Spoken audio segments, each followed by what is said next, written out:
Sorry it's dark in here. I'm in the car in a parking lot someplace. I just wanted to jump on real quick and talk to you guys about this SCOTUS decision, which everybody is freaking out about right now. A few things, just from a factual basis. It would have been absolutely fantastic should the Supreme Court have taken this case. But if you recall, before Texas brought the case, there was still a plan in place and strategy moving forward.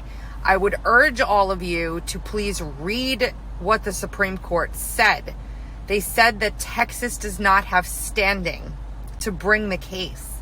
They didn't rule on the merits of the case, on the merits of the fraud. They said under the Constitution, Texas didn't have standing because they didn't suffer injury. They disagreed with Texas's premise in filing.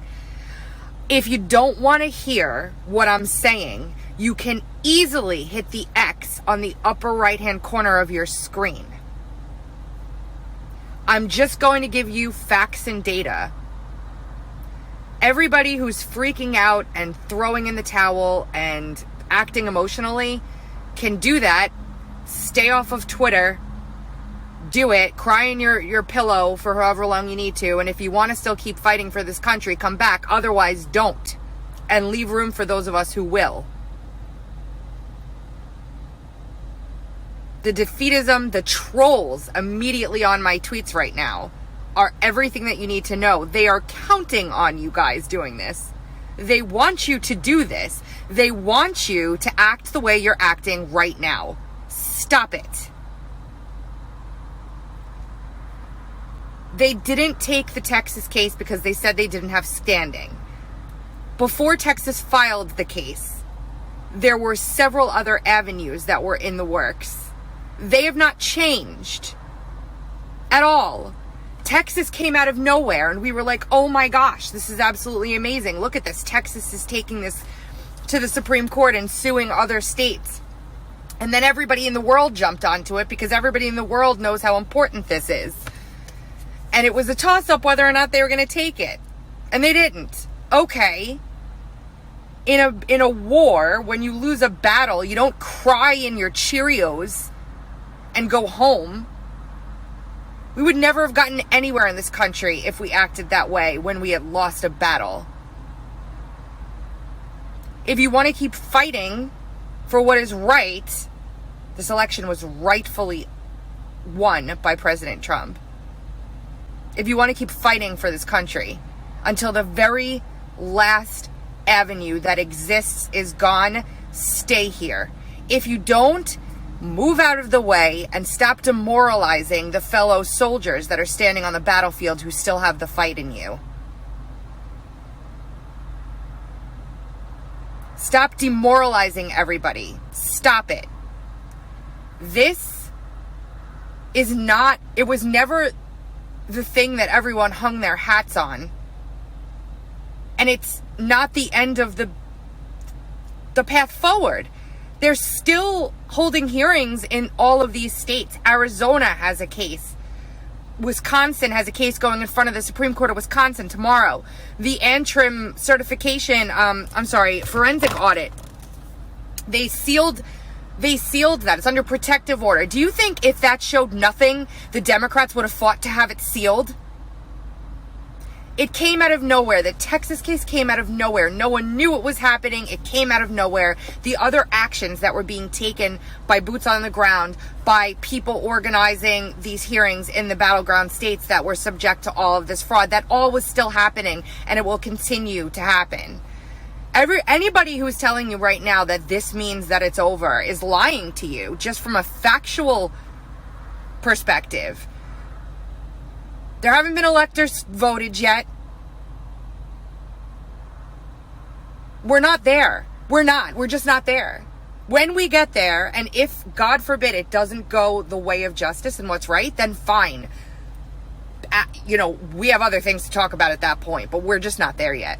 So everybody just stop. And if you're going to be defeatist, try not to do it on Twitter where you demoralize everybody else with your defeatism over something that we didn't even know we had to begin with, that came out of nowhere, that was not even part of the original strategy to take the Electoral College. Just stop it. And not only that, but again, this is too important for people to give up on right now. There are so many different avenues that there are still to go down. So many.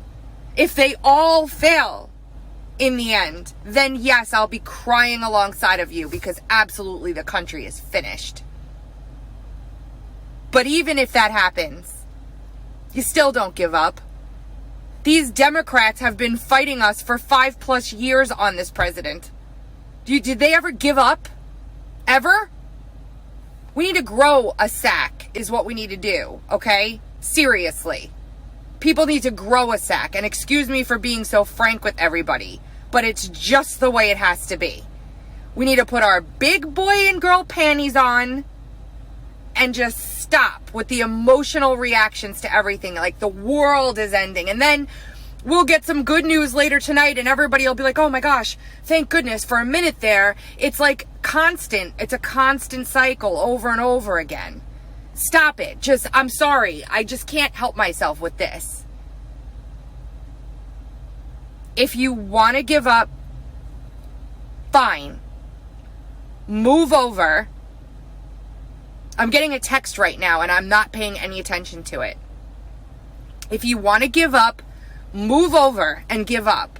But let those of us who don't want to give up keep fighting without you hanging on our legs trying to drag us down with you.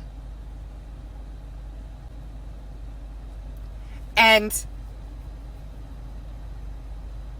the left can mock and do it. I don't care. Do whatever you got to do. Doesn't affect me in the least. It actually makes me even more resolved to destroy you. There is no other goal. So again, the Texas suit came out of nowhere. There was a lot of optimism and hope that it would be accepted by the SCOTUS to be heard. It wasn't. Okay. Why wasn't it? Read it. Read what they said. They're arguing that Texas doesn't have standing because they weren't injured. Okay, fine. They didn't say there was no fraud. They didn't say that they wouldn't take up any other case. They didn't say they didn't take the case because they were using a strict view of the Constitution that didn't allow them to take the case. And if you can't think that way and you don't want to think that way, then that's fine. But that's the emotional coddling way of just being pessimistic and defeatist. And it's just not the truth. And again, let the trolls do their thing. It feeds my soul. Keep it coming, bitches. Keep it coming. Seriously. Keep it coming. My house just burnt down a month ago, and I'm still doing this right now, okay? And I'm not using it as an excuse. I'm just saying if you Fs think that for 1 second we're going to stop fighting this stolen election, it was stolen. You people, you're the worst of the worst. You have no integrity. You have no soul. You don't care as long as you won. But little do you know, in the end, when all is said and done, you've lost worse.